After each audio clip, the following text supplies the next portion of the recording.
വേദിയിലായിരിക്കുന്ന കർത്തൃദാസൻ, അതുപോലെ ഇവിടെ ആയിരിക്കുന്ന എല്ലാ ദൈവമക്കൾക്കും കർത്താവായ യേശുക്രിസ്തുവിന്റെ നാമത്തിൽ എൻ്റെ സ്നേഹവന്ദനം അറിയിക്കുന്നു.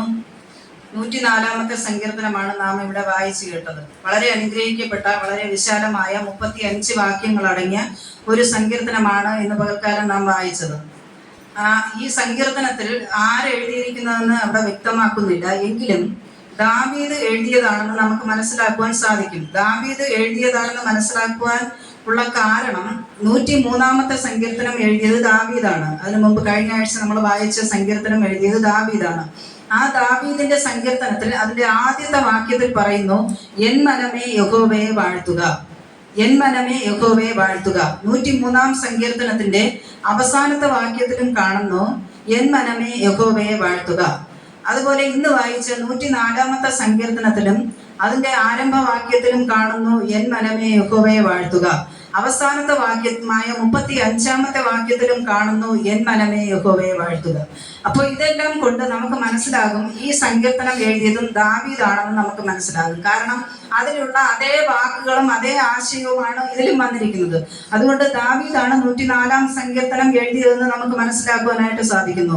ഈ സങ്കീർത്തനത്തിൽ വളരെയധികം അനുഗ്രഹിക്കപ്പെട്ട ദൈവത്തിന്റെ സൃഷ്ടിപ്പിനെ കുറിച്ച് പറഞ്ഞിരിക്കുന്നു. ഈ സങ്കീർത്തനം മുഴുവൻ നാം പരിശോധിച്ചാൽ സങ്കീർത്തനത്തിൽ ഏറ്റവും കൂടുതൽ സൃഷ്ടിപ്പിനെ കുറിച്ച് പറഞ്ഞിരിക്കുന്നത് ഈ അധ്യായത്തിലായിരിക്കണം മിക്കവാറും.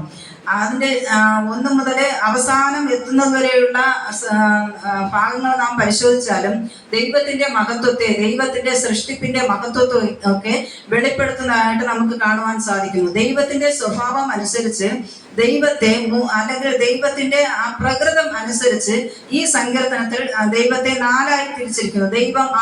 ദൈവം ആര് എന്നുള്ളതിനെ 4ആയിട്ട് തിരിച്ചാണ് ഇവിടെ സങ്കീർത്തനക്കാരനായ ദാവീദ് എഴുതിയിരിക്കുന്നത്. ഇവിടെ 1-ാമത്തെ വാക്യത്തില് ദൈവം ആരാധ്യനായ ദൈവം. ഈ സങ്കീർത്തനത്തിൽ ആരാധ്യനായ ദൈവമാണ് നമ്മുടെ ദൈവം എന്ന് വെളിപ്പെടുത്തുന്നു. അതുപോലെ തന്നെ ദൈവം തേജോമയനായ ദൈവം. അതിന്റെ 1-ാമത്തെ വാക്യത്തിൽ തന്നെ മഹത്വവും തേജസ്സും നീ ധരിച്ചിരിക്കുന്നു.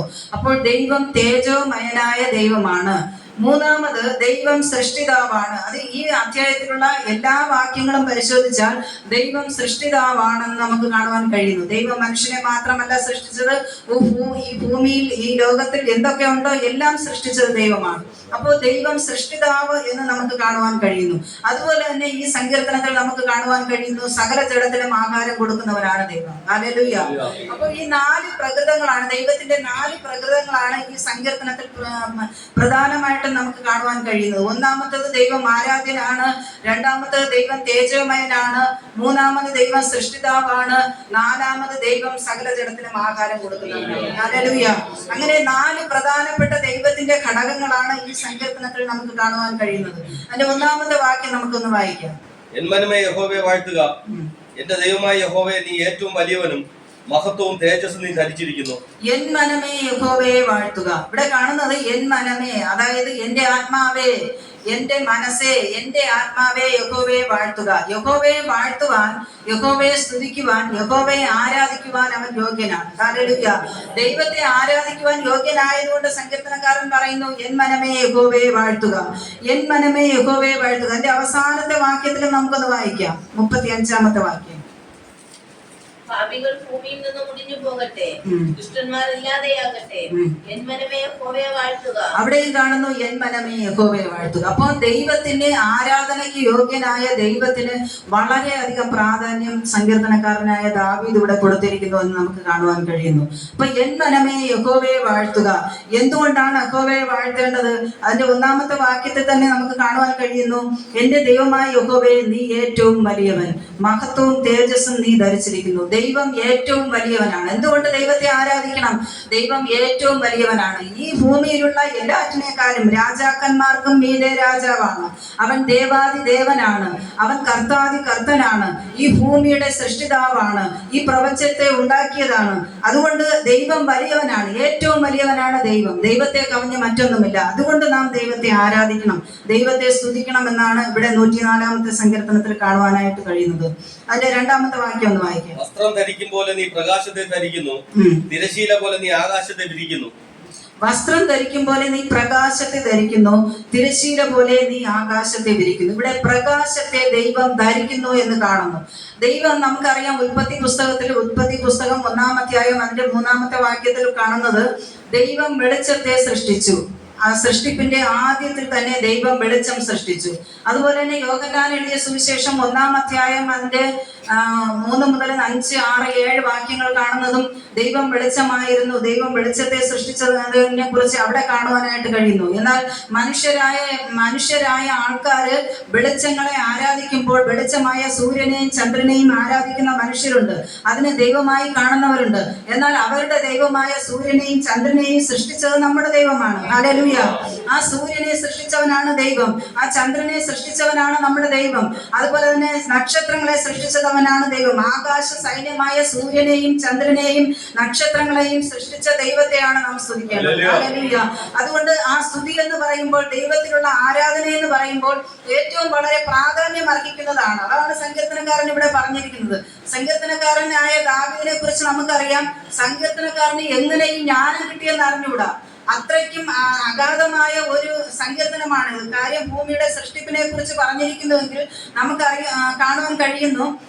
ദാവീദ് ആരായിരുന്നു എന്ന് നമുക്കറിയാം. ദാവീദ് ഒരു ഇടയനായിരുന്നു, ആടുകളെ മേയിച്ചുകൊണ്ട് നടന്നവനായിരുന്നു ദാവീദ്. അപ്പോൾ ആടുകളെ മേയിച്ചുകൊണ്ട് നടക്കുന്ന ആളിന് എത്രത്തോളം ഭൂമിയുടെ സൃഷ്ടിപ്പിനെ പറ്റി അറിയുവാൻ സാധിക്കും?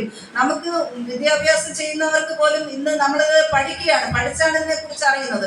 അപ്പോൾ ദാവീദിന് എത്രത്തോളം ദൈവത്തിന്റെ മഹത്വത്തെയും അല്ലെങ്കിൽ ദൈവത്തിന്റെ സൃഷ്ടിപ്പിനെ കുറിച്ചും മനസ്സിലാക്കുവാൻ സാധിച്ചു എന്ന് നമുക്ക് അവിടെ കാണുമ്പോൾ, ദാവീദിനെ ദൈവം അങ്ങനെ ജ്ഞാനപൂർണനാക്കി തീർത്തു. ഹല്ലേലൂയ. കാട്ടിൽ കിടന്ന, വനാന്തരത്തിൽ കിടന്ന, ആടുമേച്ചുകൊണ്ട് കിടന്ന ആടിനെ കുറിച്ചുള്ള പരിജ്ഞാനവും കാടിനെ കുറിച്ചുള്ള പരിജ്ഞാനവും മൃഗങ്ങളെ കുറിച്ചുള്ള പരിജ്ഞാനവും മാത്രം ഉണ്ടായിരുന്ന ദാവീദിന് ദൈവത്തിന്റെ സൃഷ്ടിപ്പിന്റെ മഹത്വത്തെ കാണുവാൻ കഴിയുന്നു. ഹല്ലേലൂയ. കാരണം ദാവീദ് ആടുകളെ മേയ്ക്കാൻ പോയത് വനാന്തരത്തിലാണ്. വനാന്തരത്തിൽ അവൻ വെറുതെ ഇരിക്കുമ്പോൾ അവൻ അവിടെയുള്ള സൃഷ്ടിപ്പിനെ കുറിച്ച് നോക്കുമായിരുന്നു. മലകളും താഴ്വരകളും കുന്നുകളും ഇതെല്ലാം അവിടെ കാണുവാൻ കഴിയും. അതുപോലെ ദൈവത്തിന്റെ സൃഷ്ടിപ്പായ വന്യമൃഗങ്ങളെ കാണുവാൻ കഴിയും. ബലമുള്ള സിംഹം, ആന, പുള്ളിപ്പുലി, ഇതിനെല്ലാം ദാവീദിന് അവിടെ കാണാൻ കഴിഞ്ഞു. ദാവീദ് ചിന്തിച്ചു കാണും അവിടെ ഇരുന്ന്, ഇതെങ്ങനെ നിർമ്മിച്ചു, ഇത് ആരുണ്ടാക്കി, ഇത്രയും ബലമുള്ളതിന് ആഹാരം കൊടുക്കുന്നത് ആരാണ് എന്നൊക്കെ ദാവീദ് അവിടെ ഇരുന്ന് ചിന്തിച്ചിരിക്കാം. ആ ചിന്തിച്ചതിന്റെ ഫലമായിട്ടാണ് ഇവിടെ സങ്കീർത്തനത്തിൽ എഴുതി വെച്ചിരിക്കുന്നത്, ഭൂമിയുടെ സൃഷ്ടിപ്പ്, പ്രപഞ്ചത്തിന്റെ സൃഷ്ടിപ്പ്, ആകാശത്തിന്റെ സൃഷ്ടിപ്പ്, ഇതെല്ലാം ഇവിടെ ദാവീദ് എഴുതി വെച്ചിരിക്കുകയാണ്. വസ്ത്രം ധരിക്കും പോലെ നീ പ്രകാശത്തെ ധരിച്ചിരിക്കുന്നു. അപ്പോൾ പ്രകാശം ഉണ്ടാക്കിയ ദൈവമാണ്. അതുകൊണ്ട് ദൈവം പ്രകാശത്തെ ധരിച്ചിരിക്കുന്നു എന്ന് നമുക്ക് കാണുവാനായിട്ട് കഴിയുന്നു. അടുത്തതിന്റെ 5-ാമത്തെ വാക്യം ഒന്ന് വായിക്കാം. ഭൂമി അതൊരിക്കലും വിളകി പോകാതെ വണ്ണം അതിന്റെ അടിസ്ഥാനത്തിന്മേൽ സ്ഥാപിച്ചിരിക്കുന്നു. അവൻ ഭൂമിയെ അതൊരിക്കലും ഇളകിപ്പോകാതെ വണ്ണം അതിന്റെ അടിസ്ഥാനത്തിൽ സ്ഥാപിച്ചിരിക്കുന്നു. അപ്പൊ നമുക്കറിയാം ഭൂമിയെ സ്ഥാപിച്ചത് എങ്ങനെയാണെന്ന്. ഭൂമിക്ക് നിശ്ചിതമായ ഒരു സ്ഥലമില്ല, ഇരിക്കുവാൻ വേണ്ടി ഒരു സ്ഥലമില്ല. നമുക്ക് എന്തെങ്കിലും ഒരു സ്ഥലം വേണം ഇരിക്കുവാൻ വേണ്ടിയിട്ട്. തറയിലോ ചവിട്ടിയിടാലേ നമുക്ക് ഇരിക്കാൻ പറ്റുള്ളൂ, അല്ലാതെ പ്രകൃതിയിൽ നമുക്ക് നിൽക്കാൻ പറ്റൂല, അല്ലേ? അടിയിലൊന്നും ഇല്ലാതെ നമുക്ക് നിൽക്കാൻ പറ്റില്ല. അതുപോലെ ഇയ്യോബിന്റെ പുസ്തകത്തിൽ പറഞ്ഞിരിക്കുന്നത് നാസ്തിത്വത്തിന്മേൽ തൂക്കിയിരിക്കുന്നു. നാസ്തിത്വത്തിന്മേൽ എന്ന് വെച്ചാൽ ഒന്നുമില്ല. നമ്മുടെ സ്കൂളിൽ പഠിക്കുമ്പോൾ ഒരു അച്ചുതണ്ടിൽ ഭൂമി ഇരിക്കുന്നു എന്ന് കാണുന്നു, അല്ലേ? അച്ചുതണ്ടിൽ, അതൊരു സാങ്കല്പിക അച്ചുതണ്ടാണ്. സാങ്കല്പികമായിട്ട് പഠിക്കുവാൻ വേണ്ടിയിട്ട് പറയുന്നതാണ് സാങ്കല്പിക അച്ചുതണ്ടിൽ ഭൂമി ഇരിക്കുന്നു എന്ന്. എന്നാൽ ഭൂമി ഇരിക്കുന്നത് അച്ചുതണ്ടിലോ അല്ലെങ്കിൽ ഒരു സ്ഥലത്തോ പ്രത്യേക സ്ഥലത്തോ അല്ല ഇരിക്കുന്നതെന്ന് വേദപുസ്തകം പഠിപ്പിക്കുന്നു. വേദപുസ്തകത്തിൽ പറയുന്നു ഭൂമിയെ നാസ്തിത്വത്തിന്മേൽ തൂക്കിയിരിക്കുന്നു. അത്രയും മഹാനായ ദൈവമാണ് നമ്മുടെ ദൈവം. അപ്പോൾ നമുക്ക് ഒരു സൃഷ്ടിയെ, ഒരു ചെറിയ വസ്തുവിനെ പ്രപഞ്ചത്തിൽ ഒന്നുമില്ലാതെ ഇങ്ങനെ നിർത്തുവാൻ കഴിയില്ല. എന്തെങ്കിലും ഇങ്ങനെ നിൽക്കണമെങ്കിൽ ഒരു ബോളിനെ നമുക്കിവിടെ നിർത്തണമെങ്കിൽ ഒന്നുകിലും നൂല് കെട്ടി നിർത്തണം, അല്ലെങ്കിൽ ഒരു സ്ഥലത്ത് നമ്മൾ ഇവിടെ എവിടെയെങ്കിലും വെക്കണം, എന്നാലേ അത് അവിടെ ഇരിക്കുള്ളൂ. അതൊന്നുമില്ലാതെ ഇരിക്കാൻ പറ്റൂല. ഈ പ്രപഞ്ചത്തിൽ അതിന് ഇരിക്കാൻ പറ്റൂല. എന്നാൽ ദൈവം സൃഷ്ടിച്ചത് അതുപോലെ തന്നെ ഭൂമിയെ സൃഷ്ടിച്ചു, ആകാശത്തെ സൃഷ്ടിച്ചു, നക്ഷത്രങ്ങളെ സൃഷ്ടിച്ചു. ആ സൃഷ്ടിപ്പിനെ കുറിച്ച് ഓർത്താൽ തന്നെ ദൈവത്തിന്റെ മഹത്വം വലുതാണെന്ന് നമുക്ക് കാണുവാൻ കഴിയും. ഹല്ലേലൂയ.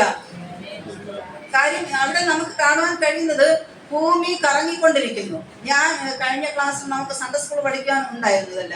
അപ്പൊ ഭൂമി ഇങ്ങനെ കറങ്ങിക്കൊണ്ടിരിക്കുന്നു. ഭൂമി കറങ്ങിക്കൊണ്ടിരിക്കുമ്പോൾ തന്നെ ഭൂമിയിലെ സസ്യം നടുന്നു, വൃക്ഷം നടുന്നു, അതിനെ വിളയിക്കുന്നു, അതിൽ നിന്ന് ആഹാരം ഉണ്ടാക്കുന്നു. നമ്മൾ ഭൂമിയിൽ യാത്ര ചെയ്യുന്നു. നമ്മുടെ സാധാരണ ഒരു കറങ്ങുന്ന വസ്തുവിൽ കയറി ഇരുന്നാൽ നമുക്ക് തല കറങ്ങും. എല്ലാവർക്കും അങ്ങനെയാണ് ആയിരിക്കും, തല കറങ്ങുന്നു. നമുക്ക് ബസ്സിൽ പോലും നമ്മൾ ഓടിക്കൊണ്ടിരിക്കുമ്പോൾ നമുക്ക് പുറത്തു നോക്കിക്കൊണ്ടിരിക്കുമ്പോൾ വൃക്ഷങ്ങൾ ഓടുന്നത് പോലെയൊക്കെ തോന്നും, നമുക്ക് എന്തൊക്കെ സംഭവിക്കുന്നത് പോലെ തോന്നും. എന്നാൽ ഭൂമി ഇങ്ങനെ കറങ്ങിക്കൊണ്ടിരിക്കുമ്പോൾ തന്നെ നമ്മളും കറങ്ങിക്കൊണ്ടിരിക്കുകയാണ്. പക്ഷെ നമുക്ക് കറങ്ങുന്നു എന്ന് നമുക്ക് മനസ്സിലാവുന്നില്ല, അല്ലേ? നമുക്ക് കറങ്ങുന്നു എന്ന് മനസ്സിലാവുന്നില്ല. അങ്ങനെ കറങ്ങിക്കൊണ്ടിരിക്കുന്നുവെങ്കിൽ നമ്മൾ ചിലപ്പോൾ ഇവിടെ ആരാധനയ്ക്ക് ഇന്ന് വന്നിട്ട് അടുത്ത ഞായറാഴ്ച നമ്മൾ കാനക്കോട് ആയിരിക്കൂല വരേണ്ടത്, വേറൊരു സ്ഥലത്തായിരിക്കും. പക്ഷെ ഭൂമി കറങ്ങിക്കൊണ്ടിരിക്കുന്നുവെങ്കിലും ആ കറങ്ങുന്നത് മനുഷ്യൻ അറിയുന്നില്ല. അത്രയും മനോഹരമായിട്ടാണ് ദൈവം സൃഷ്ടിച്ചത്. ഇനി ഭൂമി കറങ്ങുന്നു, സൂര്യൻ ഇങ്ങനെ കറങ്ങിക്കൊണ്ടിരിക്കുന്നു. അപ്പൊ എന്തെന്നൊക്കെ അതിന്റെ സാങ്കല്പികമായിട്ടുള്ള ഒരു സ്ഥലത്ത് നിന്നുകൊണ്ട് തന്നെ അതങ്ങനെ കറങ്ങിക്കൊണ്ടിരിക്കുകയാണ്. അതുകൊണ്ടാണ് കാലങ്ങൾ ഉണ്ടാകുന്നത്, രാത്രിയും പകലും ഉണ്ടാകുന്നു, വർഷങ്ങൾ ഉണ്ടാകുന്നു, മാസങ്ങൾ ഉണ്ടാകുന്നു. ഇതെല്ലാം സൃഷ്ടിച്ചത് ആരാണ്? ദൈവമാണ്. അല്ലാതെ കലണ്ടർ സൃഷ്ടിച്ചിട്ട് മനുഷ്യൻ സൃഷ്ടിച്ചതല്ല. മനുഷ്യൻ കലണ്ടർ ഉണ്ടാക്കി, ശരിയാണ്, പക്ഷെ ഈ കാലങ്ങൾ സൃഷ്ടിച്ചത് ദൈവമാണ്. കാലങ്ങൾ സൃഷ്ടിച്ചതിന് അതെന്തുകൊണ്ടാണ്? സൂര്യൻ കറങ്ങുന്നത് കൊണ്ടാണ് കാലങ്ങൾ ഉണ്ടാകുന്നത്, ഭൂമി കറങ്ങുന്നത് കൊണ്ടാണ് കാലങ്ങൾ ഉണ്ടാകുന്നത്, രാത്രിയും പകലും ഉണ്ടാകുന്നത് അതുകൊണ്ടാണ്. ഇപ്പൊ സൂര്യനും ചന്ദ്രനും ചെറുതായിട്ട് കറങ്ങുന്നു, അതോടൊപ്പം തന്നെ ഭൂമി കറങ്ങുന്നു, ഭൂമിയും കറങ്ങിക്കൊണ്ടിരിക്കുകയാണ്. അപ്പൊ ഇതെല്ലാം നമുക്ക് കാണുമ്പോൾ തന്നെ ഇവിടെ പറഞ്ഞിരിക്കുന്നത് ഭൂമിയെ അതൊരിക്കലും ഇളകിപ്പോകാതെ വണ്ണം സ്ഥാപിച്ചിരിക്കുന്നു. അപ്പൊ മനുഷ്യൻ വിചാരിച്ചാൽ ഇളക്കി എടുക്കാൻ കഴിയുന്നതല്ല ഭൂമി എന്ന് പറയുന്നു. ഭൂമിയെ ഇളകിപ്പോകാത്ത രീതിയിൽ ദൈവം സൃഷ്ടിച്ചിരിക്കുന്നു എന്ന് 78-ാം സങ്കീർത്തനം അതിന്റെ 69-ാമത്തെ വാക്യം കൂടി ഒന്ന് വായിക്കാം.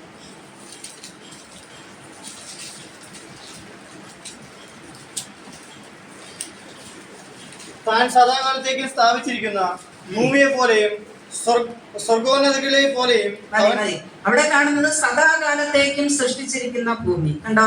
സദാകാലത്തേക്കും ഒരിക്കലും നീങ്ങിപ്പോകാതെ വണ്ണം സൃഷ്ടിച്ചിരിക്കുന്ന ഭൂമി എന്ന് നമുക്ക് കാണുവാനായിട്ട് കഴിയുന്നു. സഭാപ്രസംഗം 1-ാമത്തെ 4-ാമത്തെ വാക്യം.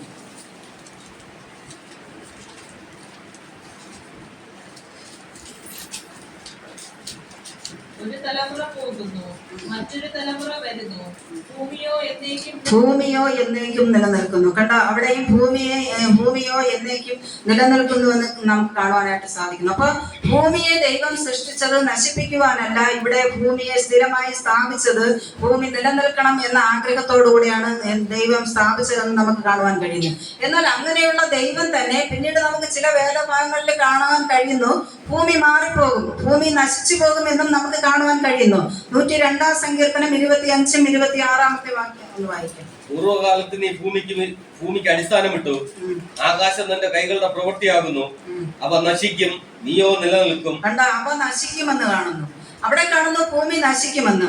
നേരത്തെ നമ്മൾ വായിച്ച വാക്യങ്ങളിൽ കാണുന്നു ഭൂമിയെ എന്നേക്കും ദൈവം നിലനിർത്തിയിരിക്കുന്നു എന്ന് കാണുന്നു. അപ്പൊ ഇവിടെ നശിക്കുന്നു എന്ന് കാണുന്നു. അതുപോലെ തന്നെ ലൂക്കോസ് എഴുതിയ സുവിശേഷം 2 പത്രോസിന്റെ ലേഖനം ഇതിലെല്ലാം കാണുന്നു ഭൂമി വെന്തു പോകും, ഭൂമി നശിച്ചു പോകും എന്ന് കാണുന്നു. അപ്പൊ ഭൂമി നിലനിൽക്കുന്നു എന്ന് ദൈവം തന്നെ ഒരിടത്ത് പറഞ്ഞിരിക്കുന്നു, മറ്റൊരിടത്ത് ഭൂമി വെന്തു പോകുമെന്ന് കാണുന്നു.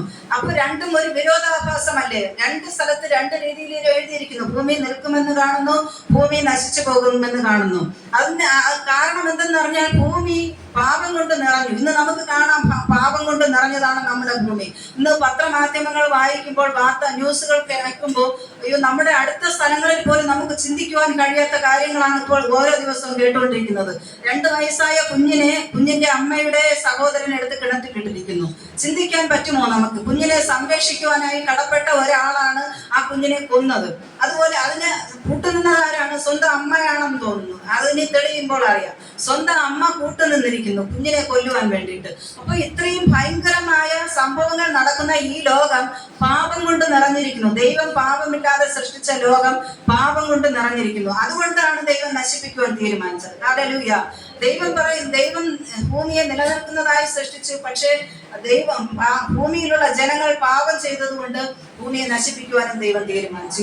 21-ാമത്തെ വെളിപ്പാട് പുസ്തകം 21-ാം അധ്യായം അതിന്റെ 1-ാമത്തെ വാക്യം നമുക്കൊന്ന് വായിക്കാം. ആകാശവും പുതിയ ഭൂമിയും കണ്ടു.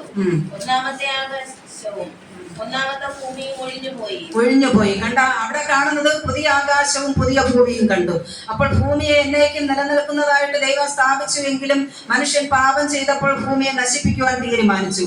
വെളിപ്പാട് പുസ്തകത്തിൽ വരുമ്പോൾ, അതിന്റെ അവസാന നിമിഷത്തിൽ വരുമ്പോൾ ഭൂമിയെ ദൈവം റീക്രിയേഷൻ ചെയ്യുന്നു, അല്ലെങ്കിൽ പുനഃസ്ഥാപിക്കുന്നു, പുതിയൊരു ഭൂമിയായി രൂപാന്തരപ്പെടുത്തുന്നു. പാപമില്ലാത്ത ഒരു ഭൂമി, പാപമില്ലാത്ത ഒരു ലോകമായിട്ട് അവിടെ വെളിപ്പാട് പുസ്തകത്തിൽ രൂപാന്തരപ്പെടുത്തുന്നു എന്ന് നമുക്ക് കാണുവാനായിട്ട് കഴിയുന്നു.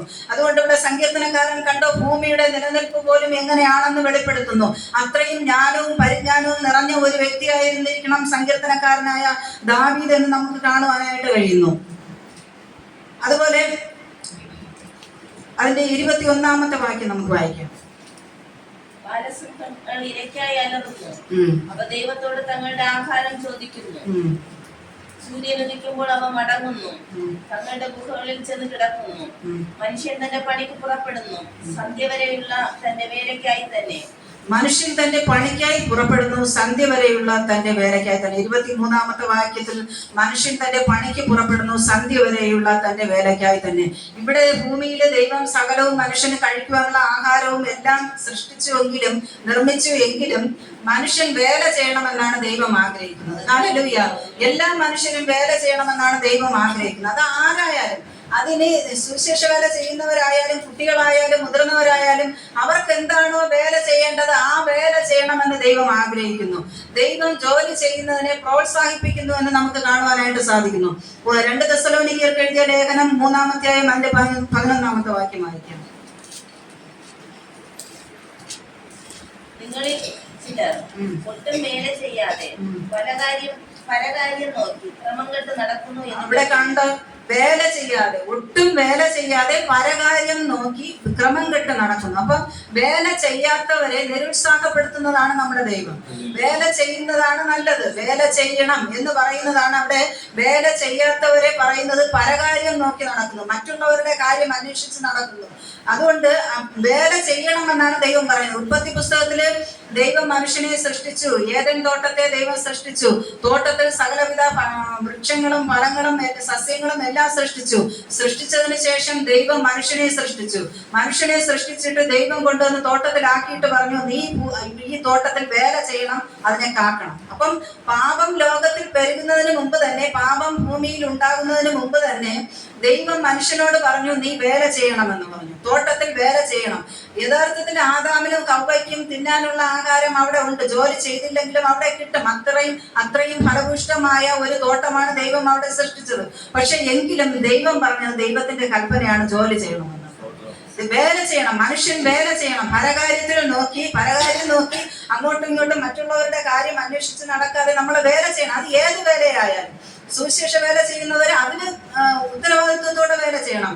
ഇനി കൂലിപ്പണി ചെയ്യുന്നവര് അതിന് ഉത്തരവാദിത്വത്തോടെ പണി ചെയ്യണം, വേല ചെയ്യണം. അതുപോലെ തന്നെ ഓഫീസ് വർക്ക്, മറ്റ് മുതലാളിമാര് വലിയ ജോലികൾ ചെയ്യുന്നവരും ചെറിയ ജോലികൾ ചെയ്യുന്നവരുണ്ട്. ആക്രി കച്ചവടം നടത്തുന്നത് പോലും ജോലിയാണ്, നല്ലൊരു ജോലിയാണ്. എല്ലാ ജോലിക്കും അതിൻ്റെതായ മാന്യതയുണ്ട്. അപ്പൊ ചെറിയ ജോലി ആയാലും വലിയ ജോലി ആയാലും ജോലി ചെയ്യണം, വിശ്വസ്തരായിട്ട് നാം ജോലി ചെയ്യണമെന്നാണ് ഇവിടെ വേദപുസ്തകത്തിൽ നമുക്ക് കാണുവാനായിട്ട് കഴിയുന്നത്. അപ്പൊ വേല ചെയ്യുന്നതിനെ ദൈവം പ്രോത്സാഹിപ്പിക്കുന്നു. അതുപോലെ തന്നെ അപ്പോസ്തലനായ പൗലോസ്, നമുക്കറിയാം, അപ്പോസ്തലനായ പൗലോസ് പറഞ്ഞ ഒരു കാര്യം ഇങ്ങനെയാണ്: ഞാൻ മറ്റുള്ളവരെ ബുദ്ധിമുട്ടിക്കാതിരിക്കേണ്ടതിന് സ്വന്തം കാര്യത്തിന് വേണ്ടി ഞാൻ സ്വന്തം കൈയാൽ അധ്വാനിച്ചുകൊണ്ട് സുവിശേഷ വേല ചെയ്യുന്നു എന്ന് അവിടെ അപ്പോസ്തലനായ പൗലോസ് പറയുന്നു. അപ്പം വേല ചെയ്യുന്നതും പണി ചെയ്യുന്നതും ഏറ്റവും നല്ലൊരു ഉപാധിയായിട്ടാണ് അവിടെ കാണുന്നത്. കാരണം ദൈവം അത് കൽപ്പിച്ചതാണ്, മനുഷ്യർ അത് ചെയ്യണം, വേല ചെയ്യണം. ആഹാരം കഴിക്കണമെങ്കിൽ വേല ചെയ്യണം എന്നുള്ളതാണ് നിയമം. അപ്പോൾ അതെല്ലാം ദൈവം ഇവിടെ പ്രോത്സാഹിപ്പിക്കുന്നത് നമുക്ക് കാണുവാനായിട്ട് സാധിക്കുന്നു. അടുത്ത് നമുക്ക് വായിക്കാം, ഇത് വേല ചെയ്യുന്നു എങ്കിലും ഇതിന് ആഹാരം കൊടുക്കുന്നത് ആരാണ്? ദൈവമാണ്. ദൈവം മനുഷ്യന് ആഹാരം കൊടുക്കുന്നു, ദൈവം വേണ്ടതെല്ലാം നൽകി കൊടുക്കുന്നു എന്ന് നമുക്ക് കാണുവാനായിട്ട് കഴിയുന്നു. 14-ാമത്തെ വാക്യം ഒന്ന് വായിക്കാം, 14-ഉം 15-ഉം. അവൻ മൃഗങ്ങൾക്ക് പുല്ലും മനുഷ്യന്റെ ഉപയോഗത്തിനായി സസ്യവും മുളപ്പിക്കുന്നു. അവൻ ഭൂമിയിൽ നിന്ന് ആഹാരവും മനുഷ്യന്റെ ഹൃദയത്തെ സന്തോഷിപ്പിക്കുന്ന വീഞ്ഞും അവന്റെ മുഖത്തെ മെരുക്കുവാൻ എണ്ണയും മനുഷ്യന്റെ ഹൃദയത്തെ ബലപ്പെടുത്തുന്ന അപ്പവും ഉത്ഭവിക്കുന്നു. അതാ അവിടെ കാണുന്നത്, അവൻ മൃഗങ്ങൾക്ക് പുല്ല് കൊടുക്കുന്നു, മനുഷ്യന്റെ ഉപയോഗത്തിനായിട്ട് സസ്യങ്ങളെ മുളപ്പിക്കുന്നു. നമുക്കിന്ന് കഴിക്കുവാൻ വേണ്ടിയിട്ട്, ഭക്ഷണം ഉണ്ടാക്കുവാൻ വേണ്ടിയിട്ട് കിഴങ്ങ് വർഗ്ഗങ്ങളും സസ്യങ്ങളും വെജിറ്റബിൾസ് എല്ലാം ഉണ്ടാക്കുവാൻ തക്കവണ്ണം അത് ദൈവമാണ് അവിടെ സൃഷ്ടിച്ച് ഉണ്ടാക്കിയത്. ആ വസ്തുതകളെല്ലാം നിർമ്മിച്ചു തന്നത് ദൈവമാണ്. അപ്പോൾ ദൈവം നമുക്ക് ആവശ്യമായ ഭക്ഷണത്തിന് ആവശ്യമായതെല്ലാം ദൈവം നൽകി തരുന്നു. ഇനി മനുഷ്യർക്ക് മാത്രമല്ല ദൈവം കൊടുക്കുന്നത്. 21-ാമത്തെ വാക്യം വായിക്കാം. ബാലസിംഹങ്ങൾ ഇരയ്ക്കായി അലറുന്നു, അവ ദൈവത്തോട് തങ്ങളുടെ ആഹാരം ചോദിക്കുന്നു. അവിടെ കാണുന്നത് ബാലസിംഹങ്ങൾ ഇരയ്ക്കായി അലറുന്നു, അവ ദൈവത്തോട് തങ്ങളുടെ ആഹാരം ചോദിക്കുന്നു. അപ്പൊ ബാലസിംഹങ്ങൾക്ക് ആഹാരം കൊടുക്കുന്നവനാണ് ദൈവം. അടുത്ത 27-ാമത്തെ വാക്യം വായിക്കാം. തക്ക സമയത്ത് തീൻ കിട്ടേണ്ടതിന് ഇവയൊക്കെയും നിന്നെ കാത്തിരിക്കുന്നു. ഇവയൊക്കെയും എന്ന് പറയുമ്പോൾ അവിടെ അതിന്റെ മുകളിലുള്ള ഭാഗങ്ങളിൽ നമ്മൾ കാണുന്നു, കടലിലുള്ള ജന്തുക്കൾ, കടലിലുള്ള ജീവികളെല്ലാം നമ്മെ കർത്താവിനെ നോക്കിക്കൊണ്ടിരിക്കുകയാണ് ആഹാരത്തിന് വേണ്ടിയിട്ട്. അപ്പോൾ ദൈവത്തിന്റെ ആ ഒരു സൃഷ്ടിപ്പ് കണ്ടോ, ദൈവം ഭൂമിയെ സൃഷ്ടിച്ചു, പ്രപഞ്ചത്തെ സൃഷ്ടിച്ചു, ഈ കാണുന്നതിനെ എല്ലാം സൃഷ്ടിച്ചപ്പോൾ തന്നെ നമുക്ക് കാണുവാനായിട്ട് സാധിക്കുന്നു ഇവയ്ക്ക് ആവശ്യമായ ആഹാരവും ദൈവം ഉണ്ടാക്കി കൊടുത്തു. ഹല്ലേലൂയ. ദൈവം ആഹാരം ഉണ്ടാക്കുന്നത് ഈ കോടിക്കണക്കിന് ജനം കിടക്കുകയാണ്. കോടിക്കണക്കിന് ജനത്തിനുള്ള ആഹാരം ദൈവം ഉണ്ടാക്കുന്നു. അതുപോലെ കാട്ടിൽ പോയാൽ എത്ര വലിയ മൃഗങ്ങൾ, ആന, സിംഹം, കടുവ, ഇങ്ങനെ വലിയ വലിയ മൃഗങ്ങൾ, ചെറിയ ഇഴജീവികൾ, ഇങ്ങനെയുള്ള സകലത്തിനും ആഹാരം കൊടുക്കുന്നവനാണ് നമ്മുടെ ദൈവം. അതുപോലെ തന്നെ നാം സമുദ്രത്തിൽ പോയാൽ തിമിംഗലം, വലിയ വലിയ തിമിംഗലങ്ങൾ, ഇവയ്ക്കെല്ലാം ആഹാരം കൊടുക്കുന്നവനാണ്. അത് ഒരു ദിവസമല്ല, 2 ദിവസമല്ല, 3 ദിവസമല്ല, 10 വർഷമല്ല, ജീവകാലം മുഴുവനും ആഹാരം കൊടുക്കുന്നവനാണ് ദൈവം. ഹല്ലേലൂയ. അത്രയും സമ്പന്നനാണ് നമ്മുടെ ദൈവം. എല്ലാ മനുഷ്യർക്കും, ഭൂമിയിലുള്ള സകല ജന്തുക്കൾക്കും, ജീവജാലങ്ങൾക്കും, സർവ്വത്തിനും ആഹാരം കൊടുക്കുന്നവനാണ് നമ്മുടെ ദൈവം. അതുകൊണ്ട് നാം ദൈവത്തെ സ്തുതിക്കണം. ഹല്ലേലൂയ. പ്രിയമുള്ളവരെ, ഇന്ന് ഏറ്റവും വലിയ ഒരു 35 വാക്യങ്ങളുള്ള ഒരു സങ്കീർത്തനമാണ് നാം വായിച്ചു കേട്ടത്. അപ്പോൾ ദൈവത്തിന്റെ മഹിമയെ കുറിച്ച്, ദൈവത്തിന്റെ മഹത്വത്തെ കുറിച്ചാണ് നമുക്കിവിടെ കാണുവാനായിട്ട് കഴിഞ്ഞത്. ദൈവത്തെ നാം സ്തുതിക്കണം, ദൈവത്തെ ആരാധിക്കണം. 1-ാമത്തെ വാക്യത്തിൽ നാം വായിച്ചത് എൻ മനമേ യഹോവയെ വാഴ്ത്തുക. അവസാനത്തെ വാക്യത്തിൽ നാം വായിക്കുന്നു എൻ മനമേ യഹോവയെ വാഴ്ത്തുക. എന്തുകൊണ്ട് ദൈവത്തെ വാഴ്ത്തണം? ദൈവം സകല ജാതികൾക്കും ആഹാരം കൊടുക്കുന്നവനാണ്, സകലത്തിനും ആഹാരം കൊടുക്കുന്നവനാണ്. നമുക്ക് ഇന്ന് ആവശ്യമായ ആഹാരം തന്നത് നമ്മുടെ ദൈവമാണ്. ഇവിടെ സന്തോഷമായിട്ട് നമുക്ക് വരുവാൻ ഇടയാക്കിയത് നമ്മുടെ ദൈവമാണ്. ഹല്ലേലൂയ. ദൈവം ഉള്ളത് കൊണ്ടാണ്, അല്ലെങ്കിൽ ദൈവം നമ്മെ സൃഷ്ടിച്ചത് കൊണ്ടാണ്, ദൈവം ഈ പ്രപഞ്ചത്തെ സൃഷ്ടിച്ചത് കൊണ്ടാണ് നാം ഇന്ന് മനുഷ്യരായിട്ട് ഇങ്ങനെ നിലകൊള്ളുന്നത്. അല്ലെങ്കിൽ മനുഷ്യനില്ല. പക്ഷെ ദൈവത്തെ അന്വേഷിക്കാത്തവരെ കുറിച്ച് വേദപുസ്തകത്തിൽ പറഞ്ഞിരിക്കുന്നത് മൂഢനെന്നാണ്. എന്നാൽ അവർ പറയുന്നു ഞങ്ങളാണ് ബുദ്ധിമാന്. യുക്തി ചിന്തവാദികൾ അല്ലെങ്കിൽ നിരീശ്വരവാദികൾ പറയുന്നത് ദൈവമില്ല എന്ന്. മനസ്സുകൊണ്ട് അല്പം ഒന്ന് ചിന്തിച്ചാൽ മനസ്സിലാകും, ദൈവമില്ലായിരുന്നുവെങ്കിൽ ഇതൊന്നും ഇവിടെ കാണുകയില്ലായിരുന്നു. ഹല്ലേലൂയ. വേദപുസ്തകത്തിൽ പറഞ്ഞിരിക്കുന്നത് ദൈവം ഉണ്ടോ എന്ന് കാണാൻ, ദൈവത്തെ അന്വേഷിക്കുന്ന ബുദ്ധിമാന്മാർ ഉണ്ടോ എന്ന് കാണാൻ ദൈവം സ്വർഗത്തിൽ നിന്ന് ഭൂമിയെ നോക്കുന്നു. അപ്പൊ ദൈവത്തെ അന്വേഷിക്കുന്നവരെ വേദപുസ്തകത്തിൽ ബുദ്ധിമാന്മാർ എന്നാണ് കാണുന്നത്. ദൈവത്തെ അന്വേഷിക്കുന്നവരെ മണ്ടന്മാർ, മടയന്മാർ, ബുദ്ധിഹീനർ എന്നാണ് വേദപുസ്തകം കാണുന്നത്. അപ്പോൾ നമുക്ക് ദൈവത്തെ അറിയുവാൻ തക്കവണ്ണം ഒരു ഭാഗ്യം ലഭിച്ചു. അത് വളരെ മനോഹരമാണ്. ഹല്ലേലൂയ. ഇന്ന് പകൽക്കാലം നമ്മുടെ ദേശത്തിൽ ഉന്നത കുലജാതർ കാണാം, വിദ്യാഭ്യാസമുള്ളവർ കാണാം, പണമുള്ളവർ കാണാം, നമ്മളെക്കാൾ കഴിവുള്ളവർ കാണാം. പക്ഷെ അവരുടെ മധ്യത്തിൽ നിന്ന് ചുരുക്കം പേരായി നമ്മളെ വിളിച്ച് വേർതിരിച്ച് എന്തിനെന്നറിയാമോ? ആ ദൈവത്തിന്റെ മഹത്വം വലിയതാണ്. ഹല്ലേലൂയ. ദൈവത്തെ കണ്ടെത്തുവാനുള്ള ഭാഗ്യം നമുക്ക് ദൈവം നൽകി തന്നതിന് ഏറ്റവും വലിയ സമ്പത്ത്. ഹല്ലേലൂയ. പ്രിയമുള്ളവരെ, അതുകൊണ്ട് നാം ഓരോ ദിവസവും എൻ മനമേ യഹോവയെ വാഴ്ത്തുക എന്ന വാക്യത്തിന്റെ അടിസ്ഥാനത്തിൽ ഈ സൃഷ്ടികളെല്ലാം ദൈവം നമുക്ക് വേണ്ടി ചെയ്തു തന്നതുകൊണ്ട് കർത്താവിനെ ആരാധിക്കുവാൻ, കർത്താവിനെ മഹത്വപ്പെടുത്തുവാൻ എല്ലാ നിമിഷവും, ഓരോ നിമിഷവും നാം ബാധ്യസ്ഥരാണ്. അതിനുവേണ്ടി ദൈവം നമ്മെ ഓരോരുത്തരെയും സഹായിക്കുമാറാകട്ടെ എന്ന് പറഞ്ഞുകൊണ്ട് ഞാൻ എന്റെ വാക്കുകളിൽ നിന്നോടുന്നു. ദൈവം നമ്മെ